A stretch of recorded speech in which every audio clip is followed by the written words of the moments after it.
ഇത് മാസ് മോട്ടോഴ്സിൽ നിന്നാണ്. നമ്മുടെ ഹീറോൻ്റെ മാസ്ട്രോണ് വണ്ടി. അതിൻ്റെ ഓയിൽ തീർന്നിട്ട് പിസ്റ്റൺ പിടിച്ചു, അതായത് എൻജിൻ ജാമായി വണ്ടി വഴിയിൽ നിന്നുപോയി. നമ്മളത് പോയി വണ്ടി എടുത്തു കൊണ്ടുവന്നു. അതിനുശേഷം വണ്ടിയുടെ കംപ്ലയിൻറ്റ്സ് നമ്മൾ ചെക്ക് ചെയ്യുന്ന സമയത്ത് നിലവിലൊട്ടും ഓയിൽ ഉണ്ടായില്ല, ഒരു തുള്ളി ഓയിൽ പോലും ഉണ്ടായില്ലായിരുന്നു. അപ്പോൾ ശരിക്കും നമ്മൾ അഴിച്ചു നോക്കുന്ന സമയത്ത് അതിൻ്റെ പിസ്റ്റണൊക്കെ ശരിക്കും സിലിണ്ടറിൽ ഉരുകി പിടിച്ചേക്കാണ്. ഇതാണ് പിസ്റ്റൺ കേട്ടോ. പിസ്റ്റൺ ശരിക്കും പറഞ്ഞാൽ ഓയിലിൽ ലൂബ്രിക്കേഷൻ കിട്ടാതെ കൊണ്ട് സിലിണ്ടറിൻ്റെ ഉള്ളിൽ പിടിച്ചാണ് ഈ കാണുന്നത് ഫുള്ള്. തന്നെയല്ല ക്രാങ്ക് ഷാഫ്റ്റിൻ്റെ കണക്ടർ ഓടുമ്പോഴും ജാമായിട്ടിരിക്കുന്നത്. അതേപോലെ തന്നെ നമുക്ക് അതിൻ്റെ സിലിണ്ടറിൻ്റെ ഉള്ളിലത്തെ ഭാഗം കാണിച്ചു തരാം കേട്ടോ. സിലിണ്ടറിൻ്റെ ഉള്ളിൽ എന്ന് പറയുമ്പോൾ പിസ്റ്റൺ വർക്ക് ചെയ്യണ ആ ഒരു പോയിൻ്റാണത്. അതിൻ്റെ ഉള്ളിൽ അലുമിനിയം ഉരുകി പിടിച്ചിരിക്കണേ കാണുന്നത്. പിസ്റ്റൺ അലുമിനിയം ആയതുകൊണ്ട് തന്നെ അലുമിനിയം താരതമ്യേന മെറ്റലിനെ അപേക്ഷിച്ച് പെട്ടെന്ന് ഉരുകാനുള്ള ടെൻഡൻസി ഉണ്ട്. അപ്പം അതും പ്രകാരം നമുക്ക് സിലിണ്ടറിൻ്റെ അത് മൊത്തം ഉരുകി പിടിച്ചേക്കാണ്. അപ്പോൾ ശരിക്കും ലൂബ്രിക്കേഷൻ കുറയുമ്പോൾ സംഭവിക്കുക എന്ന് പറഞ്ഞു കഴിഞ്ഞാൽ വണ്ടി ഓവർ ഹീറ്റിംഗ് വരും. സെൻസിറ്റീവായിട്ടുള്ള എല്ലാ പാർട്സുകളും ഡാമേജിലേക്ക് പോകും. പറയാൻ കാരണം എന്ന് വെച്ചാൽ ഈ ബെയറിങ്ങൊക്കെ ശരിക്കും പറഞ്ഞു കഴിഞ്ഞാൽ ബെയറിങ്ങിൻ്റെയൊക്കെ ശരിക്കും ബോളിൻ്റെയൊക്കെ ഒരു പോയിൻ്റാണ് ശരിക്കും ബെയറിങ്ങിനകത്ത് ടച്ച് ആവാം. ഇപ്പോൾ ഈ ബെയറിങ് ഇത് ക്യാം ഷാഫ്റ്റാണ്. ക്യാം ഷാഫ്റ്റിൻ്റെ ഈ ബെയറിങ് പോയി. അതേപോലെ തന്നെ മാറ്റുമ്പോൾ 2 സൈഡിലെ ബെയറിങ്ങും കൂടി മാറ്റിയിട്ടാണ് ചെയ്യാറുണ്ട്.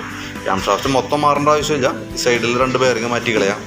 അതേപോലെ തന്നെ ക്യാം ഷാഫ്റ്റിനോടനുബന്ധിച്ച് വന്ന റോക്രാം സെറ്റ്, ഈ റോക്രാം എന്തെങ്കിലും പോയി. കാരണം വെച്ചാൽ ഈ ബെയറിങ് പ്ലേ ഉണ്ട്.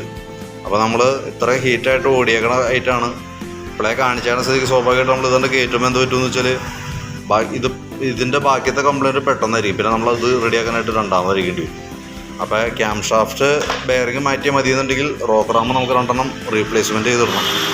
പിന്നെയുള്ളത് ക്രാങ്ക് ഷാഫ്റ്റാണ്. ക്രാങ്ക് ഷാഫ്റ്റ് നമുക്ക് ഈ പറഞ്ഞ രീതികളെ ഈ കണക്ടർ റോഡും അതിൻ്റെ പിന്നും സൈഡിലെ ബെയറിങ്ങുകളും മാറ്റിക്കഴിഞ്ഞാൽ ക്ലിയറായിട്ട് തന്നെ വാറണ്ടിയിൽ നമുക്ക് മാറ്റി ചെയ്തെടുക്കാനായിട്ട് സാധിക്കും.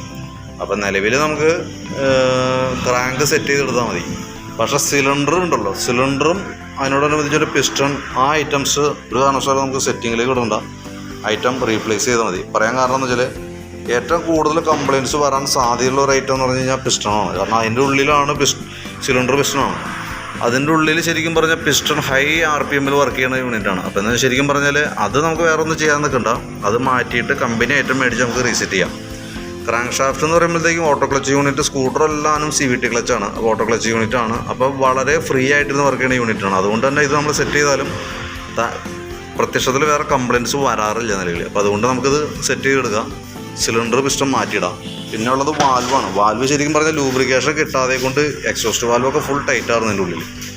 അപ്പോൾ വാൽവ് കിറ്റ് മാറ്റിയത് ഹെഡ് റെഡിയാക്കി എടുക്കാം. പിന്നെ ആ കൂട്ടത്തിൽക്കൂടെ നമുക്ക് അതിൻ്റെ കാർബറേറ്ററൊക്കെ ക്ലീൻ ചെയ്യേണ്ടി വരും. കാർബറേറ്ററിനകത്തൊക്കെ അത്യാവശ്യം കൈറ്റിങ് കാര്യങ്ങളൊക്കെ ഉണ്ട്. അപ്പോൾ അതൊക്കെ ഒന്ന് ക്ലീൻ ചെയ്തെടുക്കണം.